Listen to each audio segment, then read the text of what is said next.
The 1950s, in the small American town of Meadville, Pennsylvania, dragged on at a measured, almost lazy pace. Here, life was subordinated to the rhythms of nature and quiet family traditions.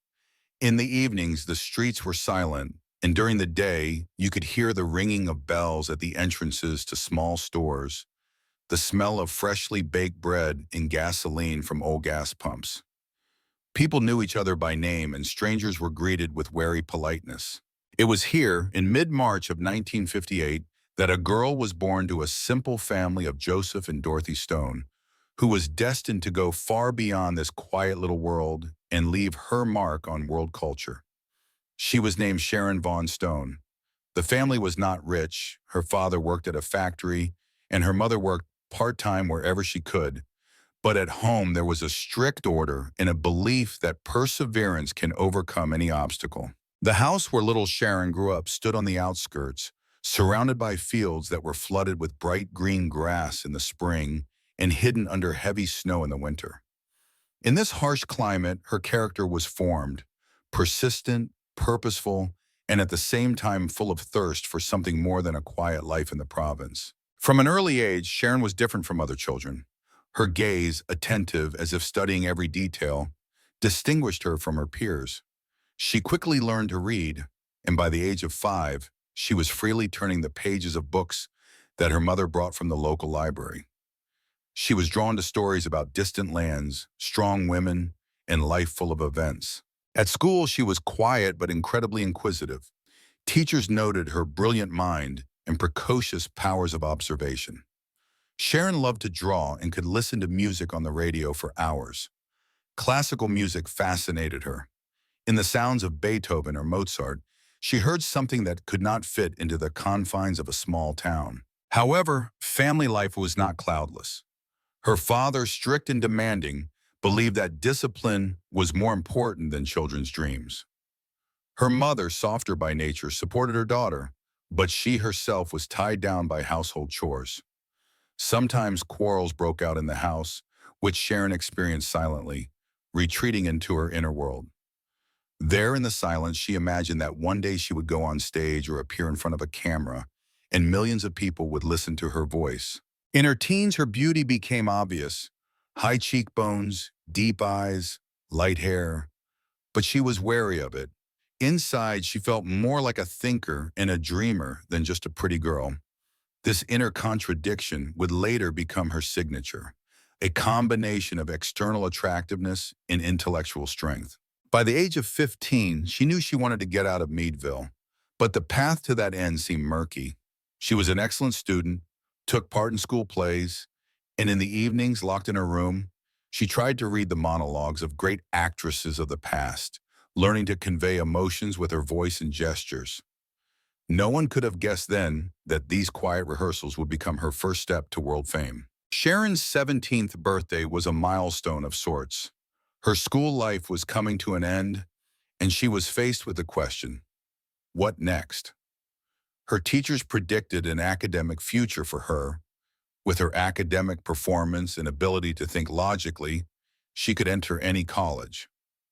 However, Sharon herself already felt that her path lay in the direction where reason and feelings merge into a single stream of creativity. Soon fate gave her her first chance.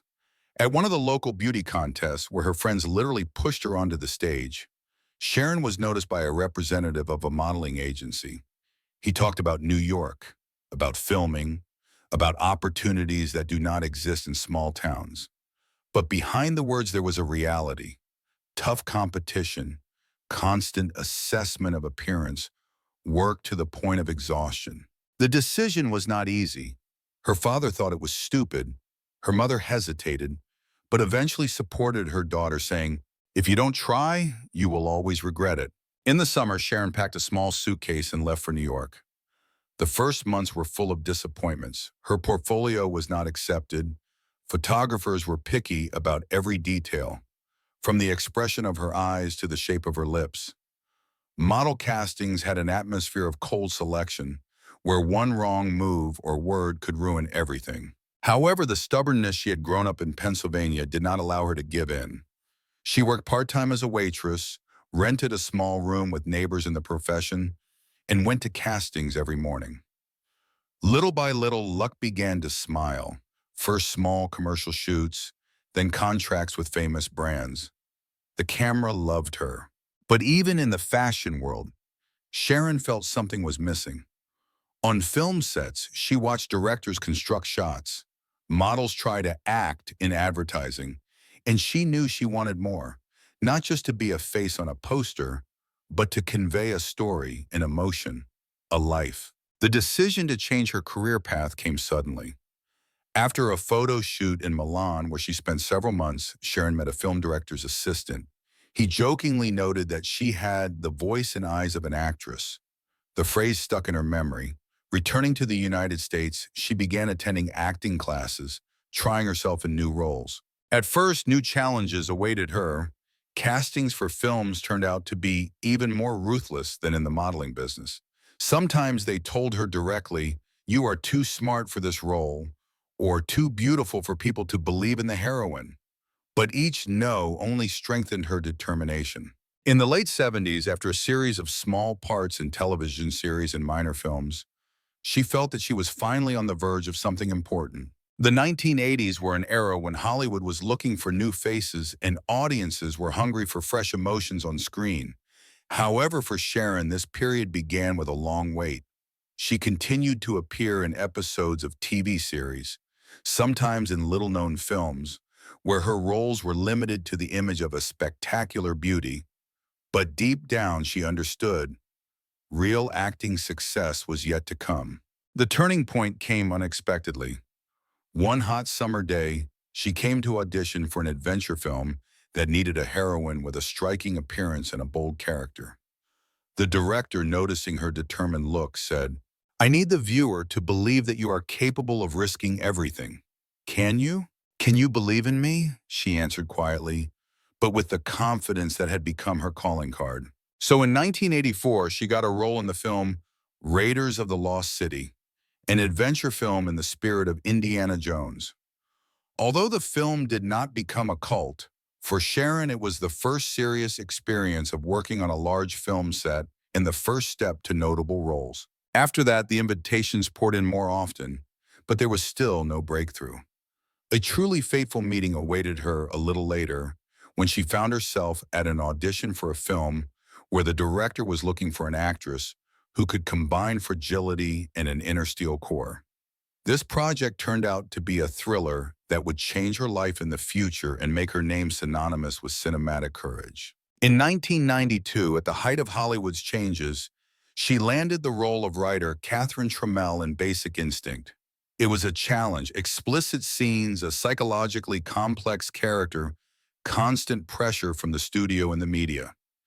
Many actresses turned down the role, fearing scandal, but Sharon saw it as a chance to show off her full range of abilities. Filming was a challenge. The press was hunting for any rumors, and on the set she had to keep herself in check, despite the provocative scenes and emotional tension.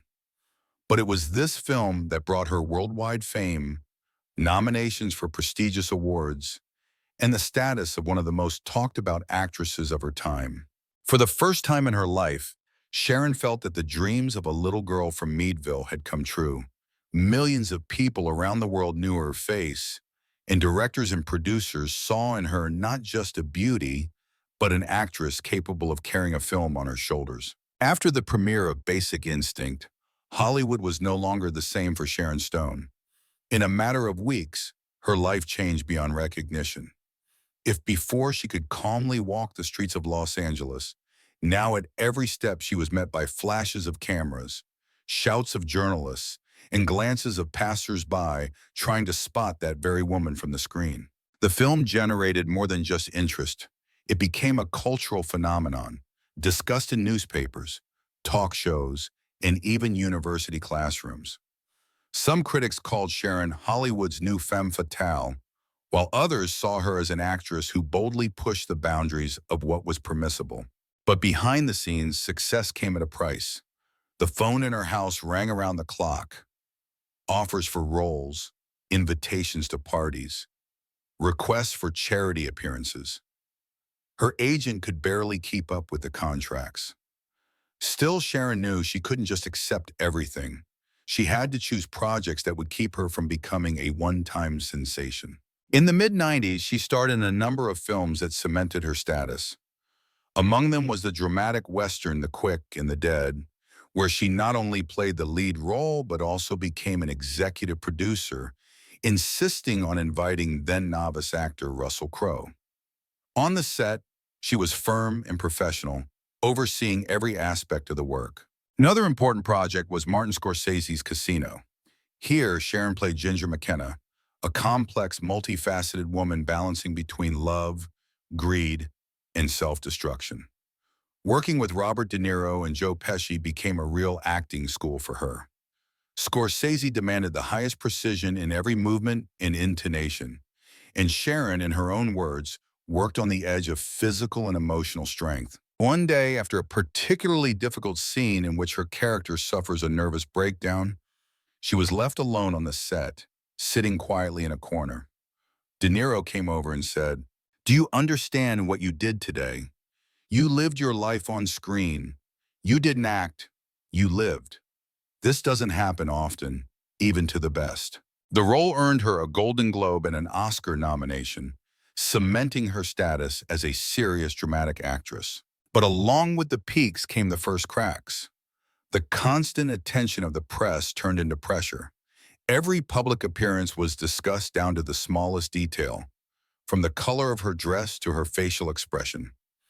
In interviews, she admitted more than once that success inspired and exhausted her at the same time. One evening, returning home after the premiere, Sharon wrote in her diary, "Fame is like a spotlight that illuminates you until your eyes hurt.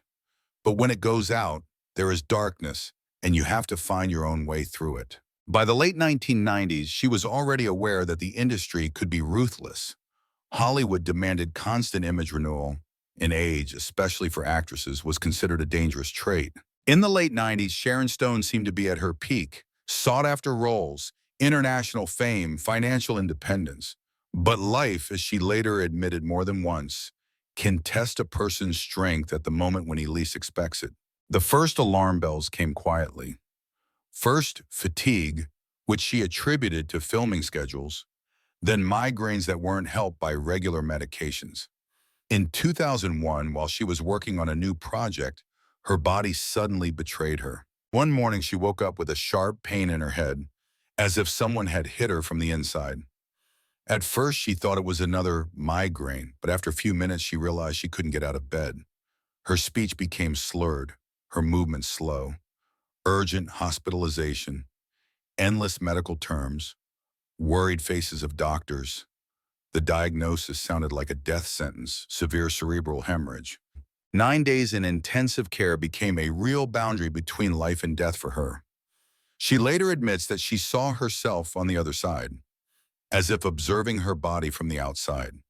Doctors did not give 100% guarantees that she would survive, and if she did survive, whether she would be able to walk, talk, or work again. The rehabilitation was long and painful. She learned to keep her balance again, to pronounce words again, practicing her tongue in front of a mirror. At that moment, Hollywood turned away. The phone stopped ringing. The projects that were being negotiated fell apart. Producers were afraid to get involved with an actress whose unstable health. To the personal trials came emotional ones. Her marriage to journalist Phil Bronstein began to crumble, despite the fact that they had adopted a boy, Roan, together. The pressure of illness, lack of work, and the intense media scrutiny of her weakness made life almost unbearable. One day, in the middle of her recovery period, she stood at the window of her house, looked out at the quiet evening city and thought, "I was prepared to be discussed, criticized, even hated, but I was not prepared to be forgotten." At that moment, she was saved by her faith, in herself, in the fact that the journey was not over. She began to do charity work, participate in campaigns to combat AIDS, and work with organizations that help the homeless. These projects did not bring fame, but they gave her the feeling that her life still mattered. Little by little, step by step, she returned to the profession. Small roles in independent films appeared, then participation in TV series. But now she treated work differently. not as a race for success, but as an opportunity to live something important on the screen, real emotions. This period hardened her. In an interview, she would later say, "I stopped being afraid. When you look death in the face and see that it is ready to take you, everything else stops seeming scary." By the mid-2000s, Sharon Stone was already living a completely different life than during her Hollywood peak. Illness, creative pauses, and the loss of her former popularity became a kind of school of internal growth for her. She stopped chasing every offer and for the first time allowed herself to choose projects based not on box office potential, but on personal significance. The Los Angeles home was no longer the center of her universe. She often went out of town, spent time in nature, walked with her children. Roan was soon joined by two more adopted sons, Laird and Quinn. Motherhood became her main role. She liked to repeat, "When you become a parent, your success is no longer measured by applause. It is measured by whether your children are happy." The world around her continued to change. Hollywood still invited her, but without the same excitement. However, for Sharon herself, this was not a defeat, but a liberation. Now she could work in European films, accept roles that in America were considered too niche, and not worry about their commercial prospects. The internal changes were accompanied by spiritual searches. She read a lot about philosophy, was interested in Eastern practices, meditation. Once, in an interview for a French magazine, she said, "I've learned to be grateful not only for the good moments, but also for the pain, because that's what got me to where I am today." Her charitable work became even more active. She participated in campaigns to protect women's rights, supported organizations helping children in poor countries, and continued the fight against HIV/AIDS, speaking at international conferences. Despite her traumatic experience with fame, Sharon did not hide from the public. She learned to take the attention of journalists calmly, without the previous tension. Appearances on the red carpet were now more of a holiday than an obligation for her. She appeared in elegant, but not provocative dresses, with a slight smile as if to say, "I am here, but I do not have to prove anything to anyone." By the middle of her sixth decade, she had acquired a quality rare in the world of show business: inner freedom. Her life was no longer divided into before and after success. Everything that happened to her was part of one path, and she accepted it with all the losses and victories.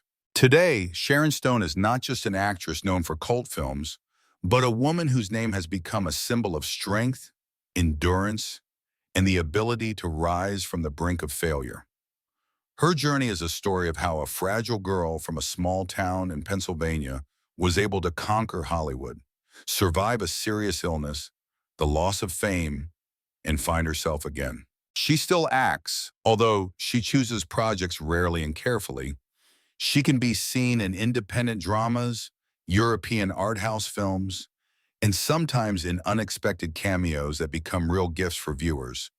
But cinema no longer dictates her life. Her main wealth is her three sons. She spends more time with them than she could ever afford during her career peak. Together they travel, play sports, and participate in charity events. Their home is filled with warmth, but also discipline, the same one she inherited from her parents. Sharon learned to find joy in simple things: in a morning walk with the mom, in reading a book on the terrace, in calling friends who stayed with her not because of her status, but because of real closeness. Her views on the future are devoid of pathos. She says, "I don't know how many more films, red carpets, or interviews there will be, but I know that I have a life that I am proud of." And that's the most important thing. The world of show business may forget its stars, but there are stories that remain. Stories where success is not measured by box office receipts and strength by the number of awards. Stories where the main thing is not to fall, but to be able to rise. And the story of Sharon Stone is one of them.